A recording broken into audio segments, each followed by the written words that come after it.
Welcome to A Moment of Zen. Time to sit back and relax as model, actress, mentor, and supermom Zen Sams takes you on a sexy and wild ride, covering the latest in film, fashion, pop culture, cryptocurrency, fintech, cannabis, and entertainment from the millennial mom's perspective. Here's your host, Zen Sams.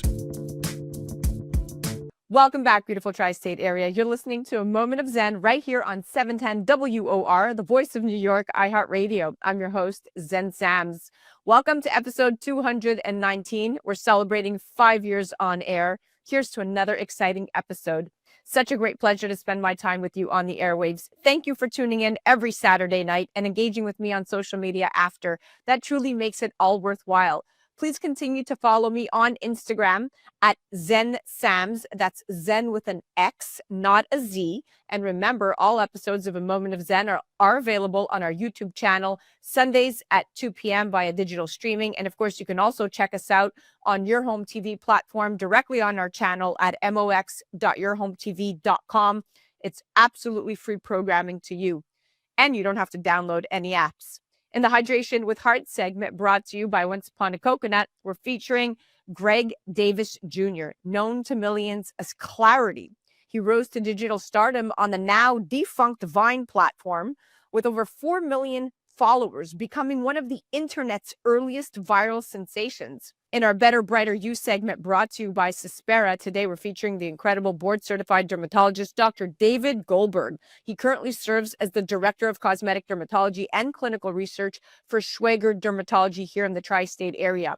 He's going to join us today to chat all about the importance of safe and effective treatment plans from pre to post procedure, as well as the key legal considerations doctors need to be aware of in their practice. In CO2 Lift's Going Deep segment, today we're joined by the incredible Janina Makovi, a seasoned content strategist and creator. She has over 500 million views on both Instagram and TikTok. She's going to join me tonight to chat all about the hustle behind a perfectly curated Instagram page and how she creates authentic content that converts. In our Express Polished Beauty segment, co-contributor Dr. Daisy Aim, triple board certified cosmetic surgeon and OBGYN and founder of the Polished Beauty podcast, chats about the critical role of sleep in your health and how to best optimize it for your overall well-being. Stay tuned for Clarity up next in the Hydration with Heart segment brought to you by Once Upon a Coconut. You're listening to A Moment of Zen right here on 710 WOR, the voice of New York, iHeartRadio. We'll be right back after this. A Moment of Zen is brought to you by Your Home TV with Kathy Ireland and their channel partners. Head to yourhometv.com for free, family-friendly programming, streaming 24/7. In business and in life, there's always an upside. Finding it is often the challenge. Having a mindset that looks for it and embraces problems as opportunities is the key to thriving. Finding the Upside with Maria de Lorenzis Reyes explores the transformative power of optimism, featuring visionary business owners, influential leaders, and inspiring everyday people. Tune in and see how they navigate changing conditions with optimism and innovation. Watch the special series One Tough Chick, highlighting resilient and powerful women, streaming on yourhometv.com. Tune in to A Moment of Zen, Saturday nights from 9 to 10 p.m. on 710 WOR, the voice of New York. Welcome back, beautiful tri-state area. You're listening to A Moment of Zen right here on 710 WOR, the voice of New York, iHeartRadio. I'm your host, Zen Sams. Welcome back to the Hydration with Heart segment brought to you by Once Upon a Coconut, the better-for-you beverage that fuels your body and uplifts your soul with a taste of tropical escape in every sip. Today, we're diving into the power of reinvention, a journey that's rarely linear and often misunderstood in the age of likes, algorithms, and fleeting fame. And my guest today is no stranger to that journey. Greg Davis Jr., known to millions as Klarity, rose to digital stardom on the now-defunct Vine platform with over 4 million followers, becoming one of the internet's earliest viral sensations. But when the platform collapsed, so did the illusion of stability. Greg faced the sobering reality of rebuilding from scratch, emotionally, creatively, and professionally. Now today, he's quietly and steadily redefining himself as an indie filmmaker, storyteller, and advocate for mental health, with a growing body of work that reflects depth, resilience, and just raw authenticity. In a culture obsessed with quick fame and even quicker fades, his story is a powerful reminder that growth doesn't happen on a timeline. It happens in truth.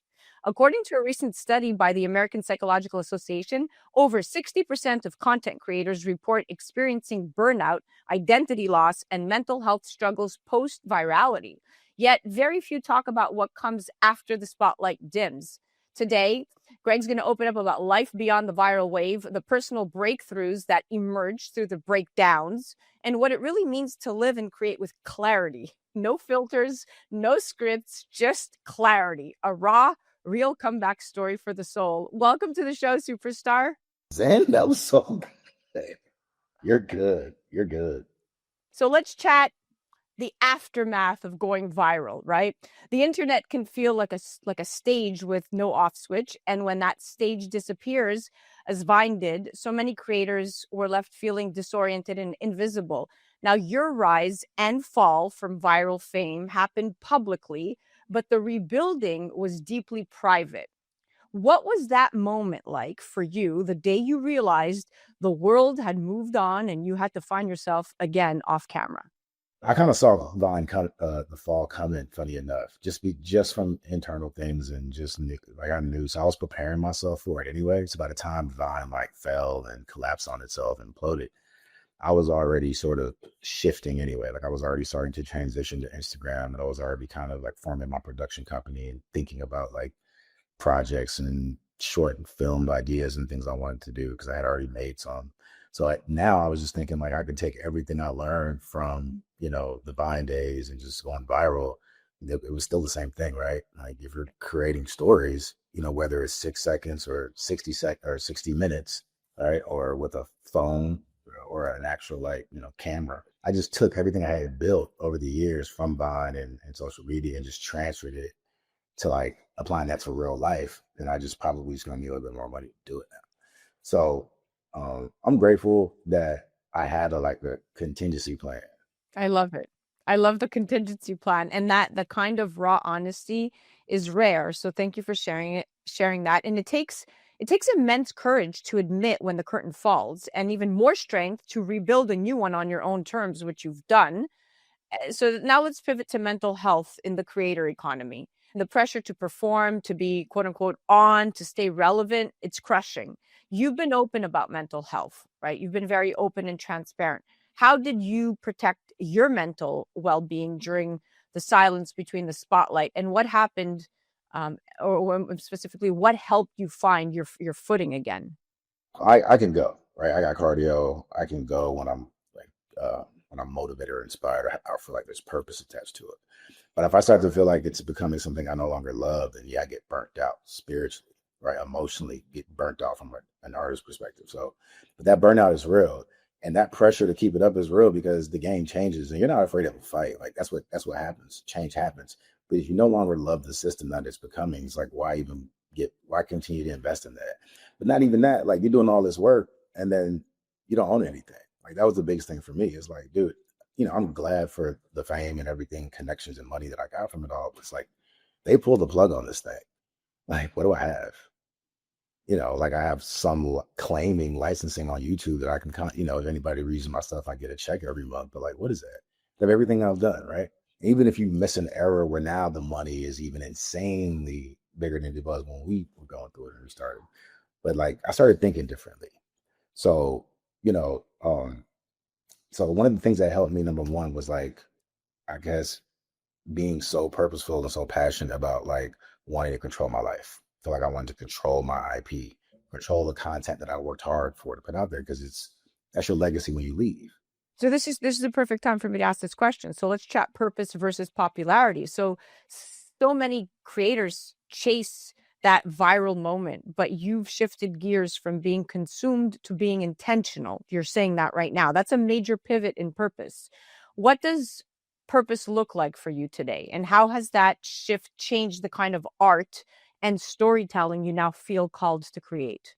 I've always been about purpose. My dad always preached that. It's like, son, move when you move with intention, no wasted steps, no wasted movement. That's kind of what I live by. So purpose is big for me because it gives you a why. It gives you that thing. It gives you a sense of importance, but not even just for yourself to feel like, I'm important. It's just like you help pass along earth.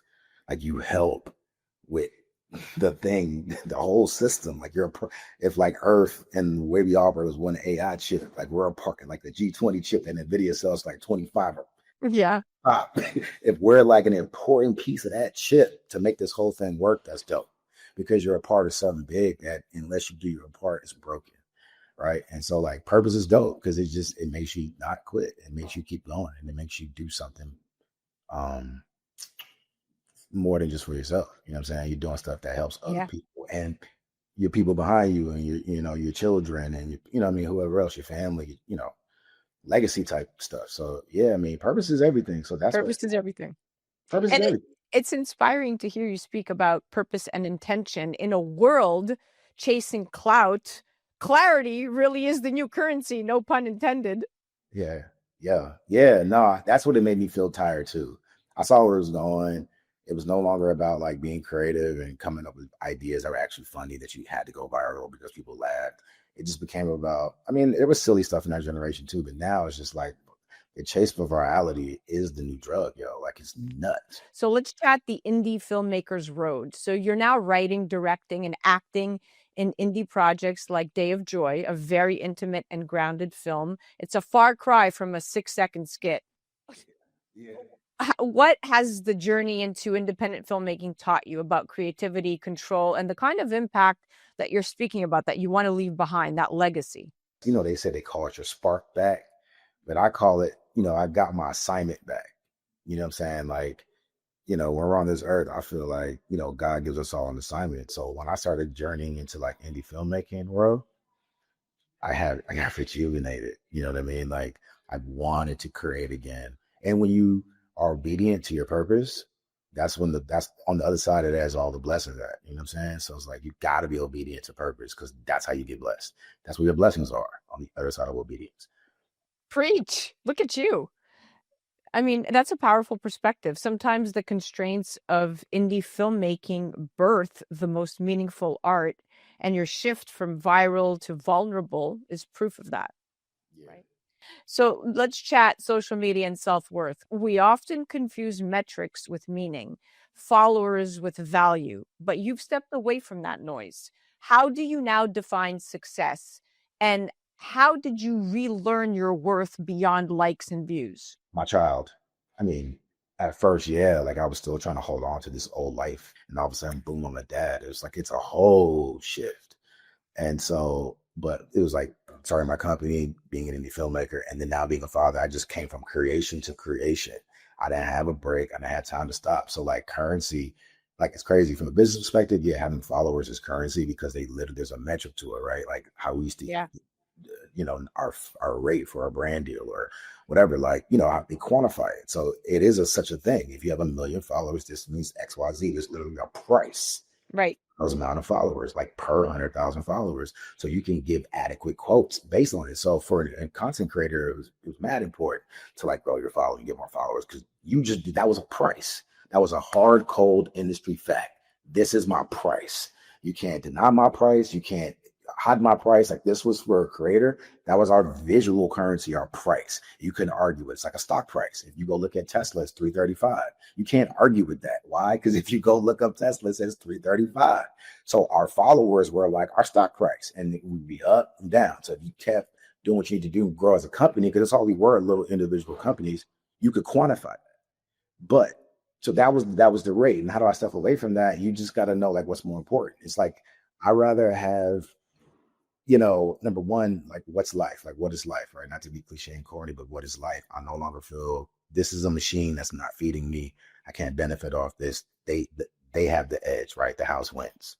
So I need to start my own house so that everything I work for is by the till of my own hand, right?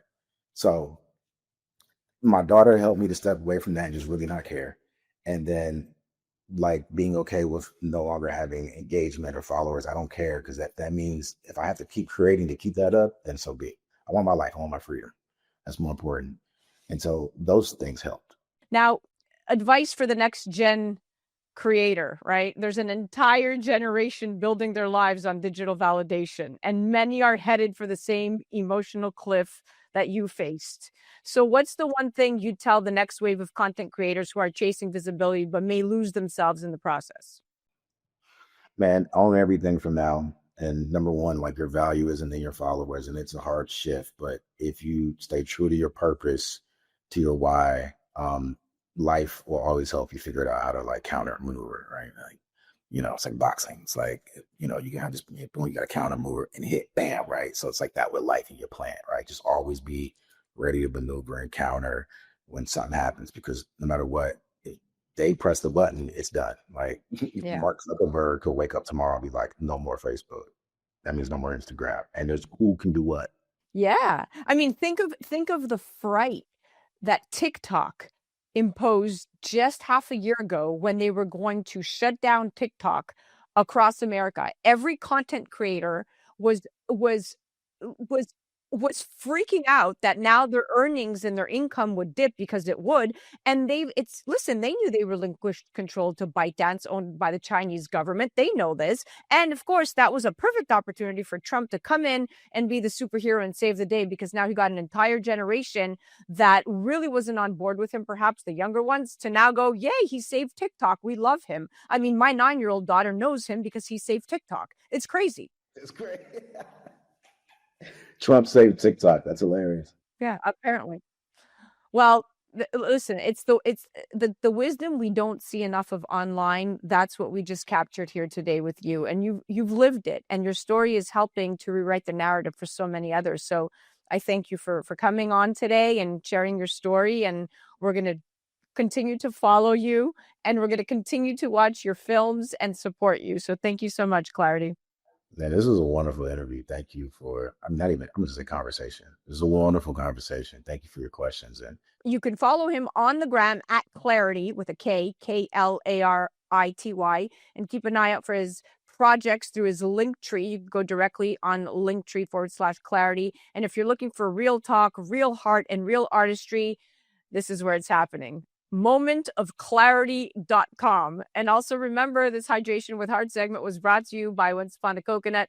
Hydrate better, live better, and support the stories that move us. You're listening to A Moment of Zen right here on 710 WOR, the voice of New York, iHeartRadio. We'll be right back after this. A Moment of Zen is brought to you by Once Upon a Coconut. Discover the refreshing taste of 100% pure coconut water that actually tastes great. Naturally sweet with no artificial flavors or added sugar. It's packed with electrolytes to keep you hydrated throughout your day. And with 10% of profits going to charity, every sip makes a difference. Pure taste, pure goodness. Experience nature's Gatorade. Visit Once Upon a Coconut or naturesgatorade.com. A Moment of Zen is brought to you by Your Home TV with Kathy Ireland and their channel partners. Head to yourhometv.com for free, family-friendly programming, streaming 24/7. Disconnected Kids, Reconnected Families is a documentary-style reality series providing an in-home look at families who have children in need of intervention for conditions ranging from behavioral issues and oppositional defiance to autism and ADHD. Watch as Dr. Robert Melillo and his wife Carolyn go into the home and get real with the families. Using decades of experience, they help families not only face the issues head-on, but also overcome their challenges and reconnect as a family. Exclusively on Your Home TV network. Tune in to A Moment of Zen, Saturday nights from 9 to 10 p.m. on 710 WOR, the voice of New York. Welcome back, beautiful tri-state area. You're listening to A Moment of Zen right here on 710 WOR, the voice of New York, iHeartRadio. I'm your host, Zen Sams. Welcome back to the Better, Brighter You segment brought to you by Cyspera. Today, we're featuring the incredible board-certified dermatologist, Dr. David Goldberg. In 2020, Dr. Goldberg merged his 3-office practice with the Schweiger Dermatology Group, the largest dermatology group in the New York, New Jersey, Pennsylvania region, and the 4th largest dermatology group in the U.S. Dr. Goldberg currently serves as the Director of Cosmetic Dermatology and Clinical Research for their over 75 offices. He has an impressive list of accolades, including being the first ever recipient of the ASLMS Leon Goldman Award, named after the founder of laser medicine, and is also an educator, an innovator, and an author of over 170 peer-reviewed manuscripts and 15 books. Wow. He's going to join me right now to chat all about the importance of safe and effective treatment plans from pre to post procedure, as well as the key legal considerations doctors need to be aware of in their practice. Welcome to the show, superstar. It's great to be here. Excited to have you back on. We love our experts on the microphone, and you are one of our most popular ones. Let's start. Let's dive right in. So, something people may not know about you is that you are also an attorney, right? Having graduated from Fordham University School of Law right here, where you currently serve as an adjunct professor of law and taught a course called Advances in Healthcare Law. This is so interesting to me. And you even still write a monthly column called Legal Eagle for Dermatology Times. So you stand at a very unique intersection of both medical innovation and the law. So for all our doctors listening right now, aspiring or practicing, what important things do doctors need to understand from a legal perspective when treating patients? And you're correct, Sam. I mean, I have two perspectives. I wear two hats, both as a practicing physician who does cosmetic dermatology and as an attorney who has taught healthcare law for over 20 years. I think the first thing to think about is the end. And that is physicians are emotionally very vested in their patients, and most of them are really good quality docs. And then they get sued and they go, how can I be sued? I mean, I've done everything I know that I can do. I'm trying to do the right thing. And the end result is, with the American system we have, it's not hard for plaintiffs or disgruntled patients to file a lawsuit. In the end, you have to recognize that you can't get emotional about this. There is a reason that we have life insurance, health insurance, and medical malpractice insurance, and that is to protect us. And in the end, if you practice quality medicine, you may get sued. You likely will get sued, but you also likely will not lose the lawsuit. That's a great perspective. I like how you framed it, because you're not saying it's never going to happen. You're just taking the fear out of it when it does happen. So it's a great mind shift. Now let's change gears and talk about a specific innovation you are an expert in: lasers. Now, laser technology has revolutionized the field of dermatology and offers really effective solutions for everything from pigmentation to skin rejuvenation. However, as with any powerful tool, it's important to tailor treatment plans for each individual patient to optimize both safety and outcome. So what precautions do you take when treating patients with lasers? And do you pre-treat darker skin patients with topicals before their lasers? And so, as you alluded to, this field has exploded. I mean, I'm doing this now almost 4 decades, and we call them lasers, but it's not just lasers. There are light sources, there are electrical radio frequency devices, microwave devices, ultrasound devices. We can treat virtually every area of the body. And as you point out, half of our population is darker skin. Darker skin is much more sensitive to the colored light of some lasers, and certainly very sensitive to the heat induced by lasers, whether it is for pigmentation problems, whether it is for facial resurfacing of wrinkles, whether it is for cellulite. You can go on and on and on. And so when you treat darker skin, you have to really be conscious of the fact that you need to use the appropriate devices. And some devices are not necessarily ideal for darker skin. For example, many spas have only intense pulse light sources. They are great for treating red, but they are not good for pigment, ideally. And so when we start treating these darker skins, we have to be wary about what may happen if they're overheated or if the wavelengths, the colors of light, are not appropriate. And we often pre-treat to try to lessen problems with pigment, and we certainly post-treat to lessen problems with pigment.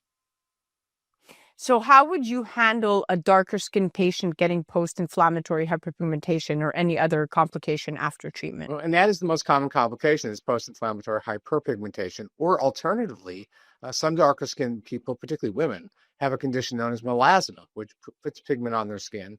And if you start lasering them and you don't think about the issues I just discussed, you're going to make melasma worse. So there've been a whole variety of lightening agents on the market for over 20 years already. The problem with many of them is they either involve the use of a retinol, which we like to use often for wrinkles, but can create some irritation and can therefore create more hyperpigmentation. And some of the more popular topical agents used to treat excess pigment contain cortisone or steroids in them. And that's okay for a week or two, but it's not okay for long-term use. Over the last couple of years, there have been newer products that contain cysteamine in them. Cysteamine is a potent lightener that really helps us to treat some of these darker skinned individuals. And then over the last year and a half, this cysteamine has been combined with a substance known as isopionic amide, which also is lightening agent. So the two of them are put together. It's an ideal marriage, and it really helps us pre-treatment and it helps us post-treatment to lessen or treat the problems of hyperpigmentation. And this leads perfectly into my next question. So let's chat about both pre and post procedure care, because this can really optimize treatment outcomes and decrease downtime and even reduce the risk of these complications we've been talking about. Now, in your expert opinion, how important are pre and post treatment as a part of the entire treatment plan for a patient? And more importantly, what types of technologies or treatments do you recommend? So the notion of pre-treatment is a little controversial. Some people say it doesn't help. I do believe it does. To pre-treat these people with something like this product, which is known as Cyspera. Post-treatment, this is now the standard of care. That is, if you treat darker skinned individuals and you're going to create either heat in their skin or excessive light, or you're concerned about pigment, if you don't treat them with a product like Cyspera, with that cysteamine and isobionic amine, that is, in the legal terms, a breach in the standard of care. If they end up with excess pigmentation because you did not do that, you're going to get sued.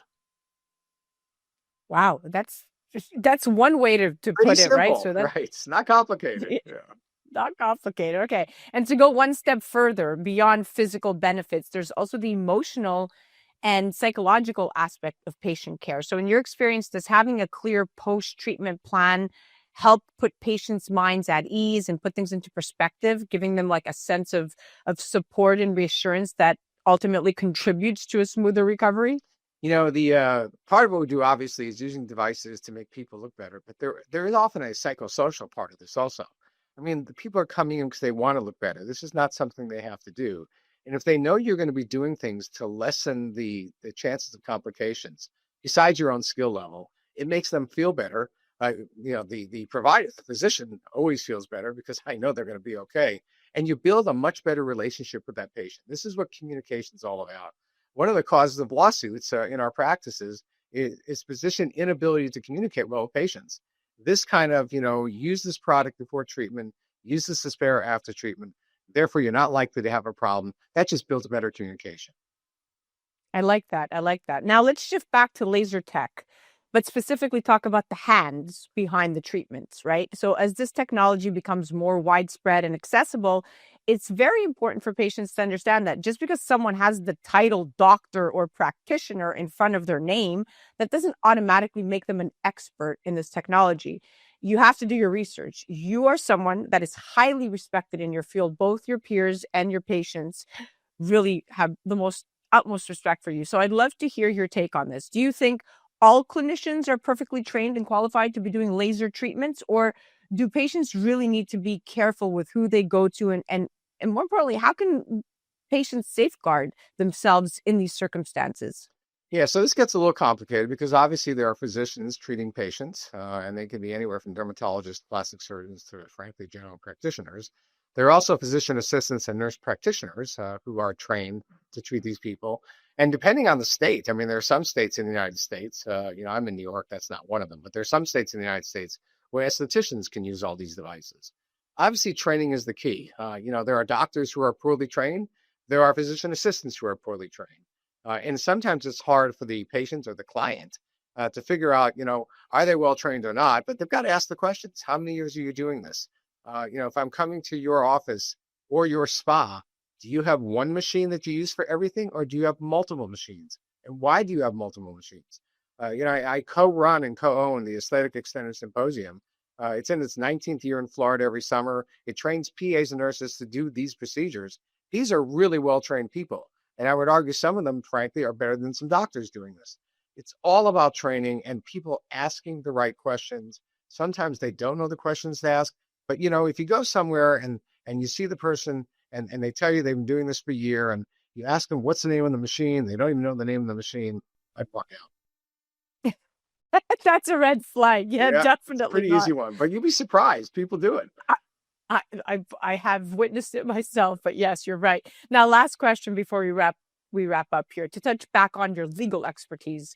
I love it that you wear these hats. But what important things do doctors need to understand from a legal perspective when working with industry partners?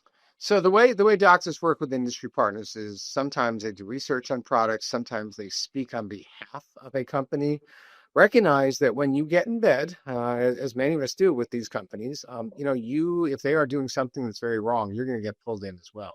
And I always describe a case in 2007. I was the primary investigator of an FDA study for a new filler. We're not talking about lasers, but a filler. And it turned out the company knew a lot of things wrong about this filler. They didn't notify us, who were the investigators. This was an FDA study. Ultimately, the company got sued, and I got sued as well. I mean, I eventually got out of it, but I got pulled into them because they were doing something wrong. And so, as physicians, if you're going to get involved with industry, it's like anything else. Be careful who you get in bed with. Yeah, you sleep with dogs, you get fleas. You certainly do, and bed bugs. Yeah, for sure. And you definitely don't want the regulatory agencies and all that, the boards coming your way, because that's a whole rabbit hole you don't want to go They down. could be worse than the IRS, then. Yeah. I'm fully aware. We even have regulatory agencies because of the stock exchange I work at, the SEC and FINRA. I mean, they're just all very, very bad people. So you definitely want to steer They're clear trying to from do them. their job. Let's leave it at that. Yeah. Yeah. All right. Well, listen, we could go on talking on and on and on. Definitely love to have you come back. But thank you so much. It was incredible having you on today. Well, thanks for having me. All right, guys, listen, that was the incredible Dr. David Goldberg, board-certified dermatologist and director of cosmetic dermatology and clinical research at Schweiger Dermatology Group. You could definitely head to schweigerderm.com and skinandlasers.com to learn more, and check him out on Instagram at Skin and Lasers.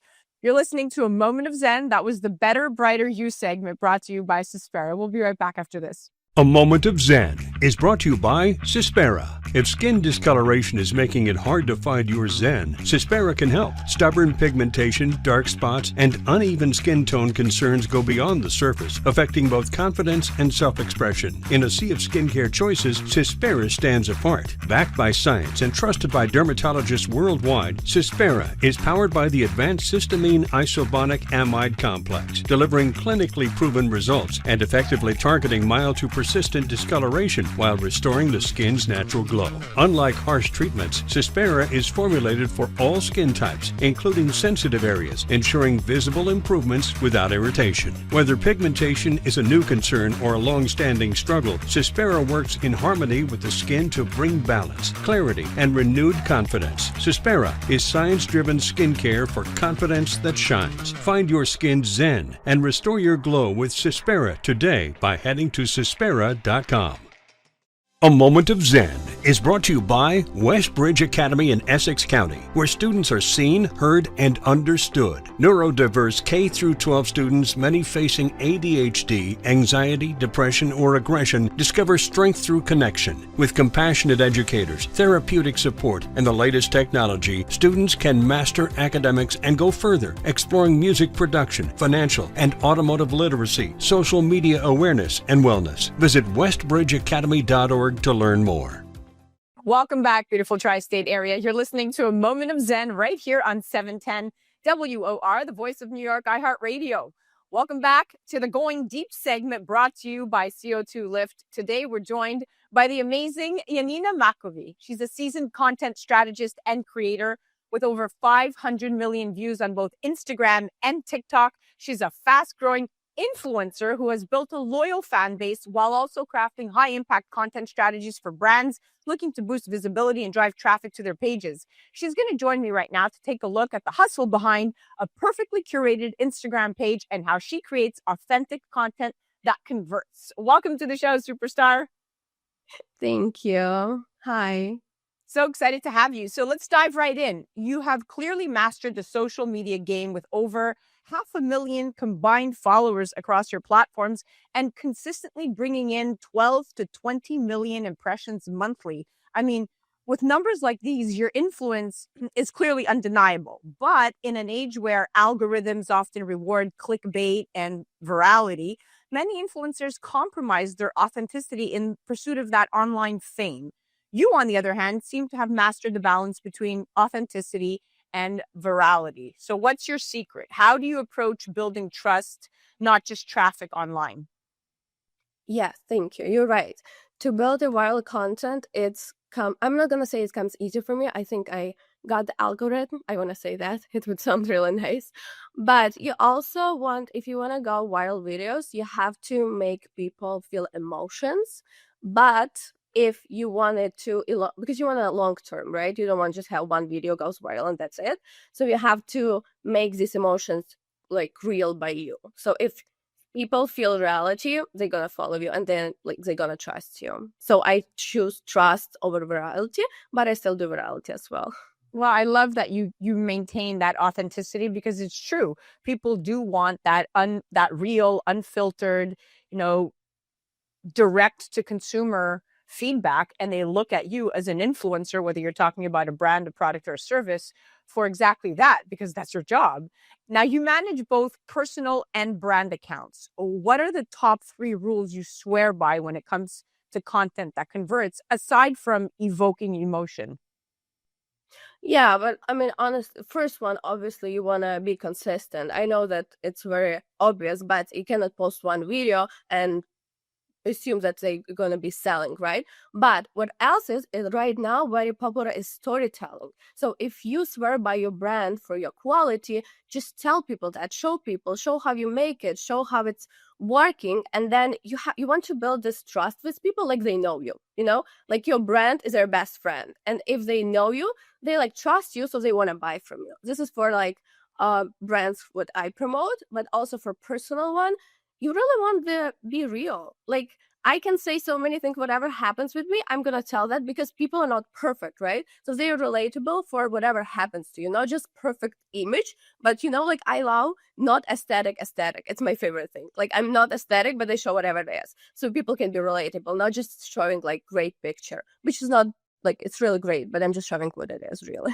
When it comes to social media, we often hear it compared to a highlight reel, what you're talking about right now, like those moments that you're capturing in time, the polished content, the big wins, the moments that look effortless. But there's often more to these posts that meets the eye.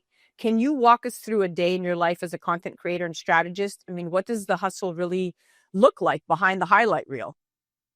Well, it's very interesting because people see like 15 seconds video, right? But sometimes it can take like hours to do it. And it's not like, first of all, you have to create the idea, right? So it's writing scripts, it's discovering. It's just like I'm constantly checking what is trending, what is happening right now. So I can get more ideas to create videos. And then it's obviously like filming, and then it's editing. But also as content creator, you just not post it. You have like technical part, which is like emails. You have to like constantly be on top of like email strategy, and always discover what is happening, because social media changes by day. Obviously. That's very true. You have to be ahead of the curve. You have to know what's trending. You have to really stay there consistently, and not just post and walk away, but post and then remain engaged for a few hours, and even till the next day, to reply to the comments and to really just make sure that you have a presence for the people that are following you in the community that you're curating. So I love what you're saying. Now, you're glowing on and off the grid, and we know your secret. We know you've been using CO2 Lift. We know this, which is a product that's very familiar on our show. It's not only widely used by influencers like yourself, what we call skinfluencers, but also backed by rigorous clinical research and doctors, right? The science is the science. Clinically researched, clinically verified. Now, when did it first land on your radar, and what made it a must-have in your beauty rotation? It actually came to me like PR package, but I was so surprised that I loved it so much. I'm literally obsessed with it. It's like carboxytherapy gel treatment, and I knew about it before, but I used to go to cosmetologist to get carboxytherapy. But now you can do it at home, which I do, and it's so easy to do, and I love easy. It's like you mix 2 packages, 45 minutes, leave on, and you're done. You're like, my skin is glowing and literally red carpet ready to go. Right after it, I'm done it. You're 100% right. And statistically, it increases hydration by 117% per mask per use. That's a single use. I mean, those numbers are clinically researched and verified. And I love that.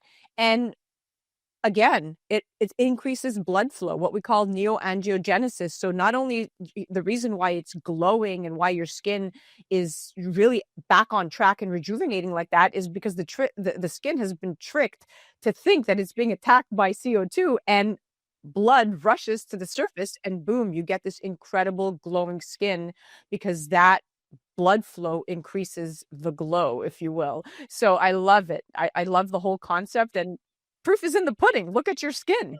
No, this like my skin is usually very dry, like super dry. And when you look in camera, if I'm not if I'm not like hydrated, it's like looks like snake is getting rid of of skin. So I don't want that on camera. But after the use of this gel, it's literally like hydrated and it's glowing. And also it gets rid of small wrinkles. And I have like dark circles, and it's like makes my skin brighter.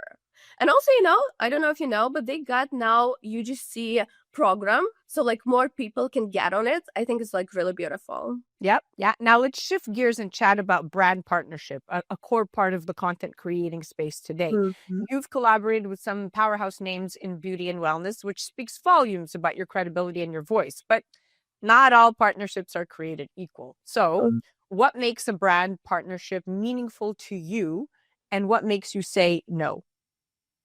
Well, brand has to have the same values that I do, because I think if I have to trust the brand, because if I don't trust it, I cannot promote it. I feel like people can see if you really like something or you don't. Like, I'm a girl's girl. If I love something, I'm gonna yell about that. I want to tell everyone. So this is like brand I want to have. Like, I have to trust them, I have to like them, and they have to stand for what I stand. So yeah, it has to be trust, and it has to be really good quality, because that's me. It's very important. I love it. Trust and quality. Speaking my Mhm. language. Now, what's next for Yanina? Any exciting drops, projects, or self care moments coming up we should keep an eye out for?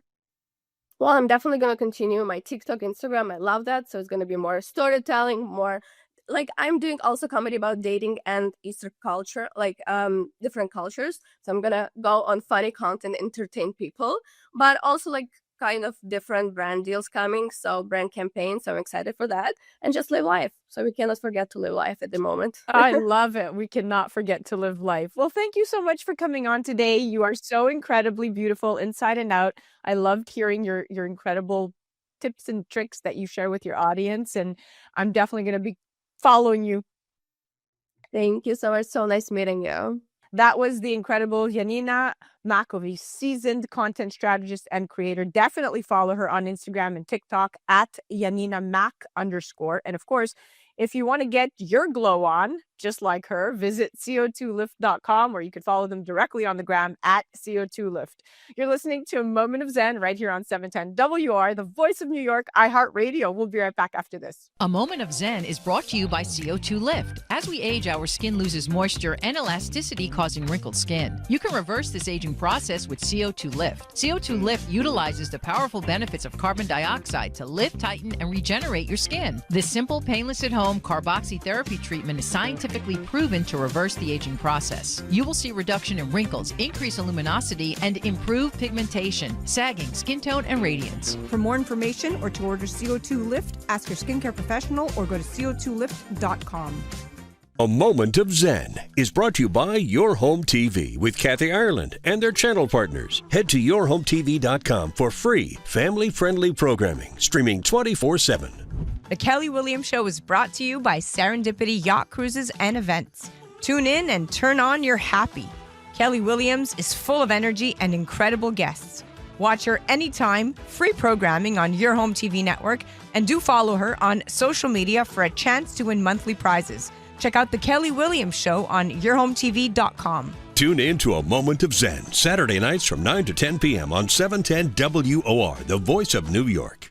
Hi everyone, this is Dr. Daisy I am so excited to discuss this episode with you guys. We're going to explore the transformative power of sleep. First off, why does sleep matters? Well, it matters because it affects your hormone. You can have hormonal imbalances when your sleep is not optimized. Your immune function can be affected as well. Your metabolism is affected with poor sleep. Your memory is needed. So you have to sleep to get good memory and good cognition. And then your skin health, your skin quality, all of that is tied into sleep, and you cannot underestimate your sleep at any given time. So chronic sleep deprivation increases your risk of diabetes, cardiovascular disease.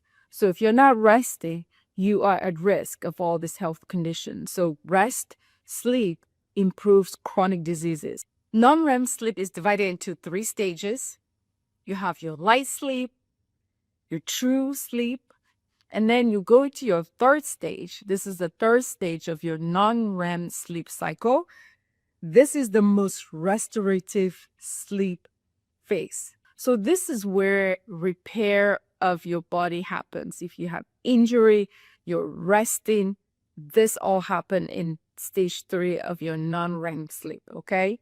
Your immune resilience goes up. So again, the phase is restoring or restorative, as I mentioned earlier. Once you get out of your stage 2, you go into your REM cycle. If you are disrupted in this part of your sleep cycle, you tend to be moody and groggy the next day, so you don't feel as rested. So REM sleep is really important for you to feel rested. And that is your sleep cycle. So it goes from non-REM sleep with the 3 stages that I mentioned to your REM sleep, and then it repeats itself. So it's like a loop. And this loop will happen 4 to 6 times throughout the night as you sleep. Now let's define the word circadian rhythm. This is your body's internal 24-hour clock, and this is regulated by the nucleus of your hypothalamus. It basically orchestrates how you feel alert and how you feel very drowsy and sleepy, and it aligns with environmental cues like light.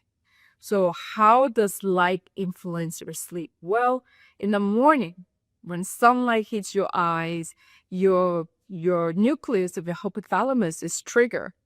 And it's triggered for your body to respond as if you're awake. So you start feeling alert. That's in the morning. At nighttime, darkness and the cues that it gives to your brain is that it should increase melatonin. And melatonin makes you sleepy and drowsy. So that's how light affects our sleep pattern. Artificial light, like blue lights from our phone, our TV, our smart devices, this can actually confuse our nucleus of the hypothalamus in delaying melatonin release. So you may think that you're still alert, but really you're not. So when you're falling asleep at night, you have your phone, you're looking at it, or you have your tablet or TV on, your circadian rhythm is confused. It's not sure if it's nighttime because you have all this stimulants going to your brain and disrupting the nucleus of your hypothalamus. And that would disrupt your natural sleep onset pattern. Let's talk about sleep hygiene. Sleep hygiene is basically rituals that you do that matters and improve your sleep quality. The most important thing is to create a wind down routine. You want to train your body to be consistent. The same bedtime, reduce screen time, dim the lights, take a warm bath. You can even use some products like Dr. Teal or things that can kind of soothe you into falling asleep. You do some reading, some journaling. All of that helps calms you and can really help you with your sleep. And then your bedroom, there's just some things you can do. Keep the light dark, keep the temperature cool because a cool temperature helps with sleeping, and decrease the noise and just have calmness around you. And then, stop eating, I would say about 2 or 3 hours before you fall asleep. Avoid alcohol and caffeine too close to your bedtime, and also supplements that can help with sleep. This is not a medical advice, but your melatonin, magnesium, glycinate, and L-theanine, this helps with sleep. And so these are some things that you can use. And again, it's your sleep hygiene or routine and rituals that you create to optimize your sleep. Now, let's talk about some natural sleep disruptors. Well, number 1, perimenopause and menopause. We know this is a sleep disruptor because your hormone imbalance that goes on. And I can personally testify to that because I'm perimenopause. Yay. I know a thing or two about this. Stress is a natural sleep disruptor. So trying to minimize stress in your life so that your sleep optimization is improved. Nighttime anxiety, that goes hand in hand with stress.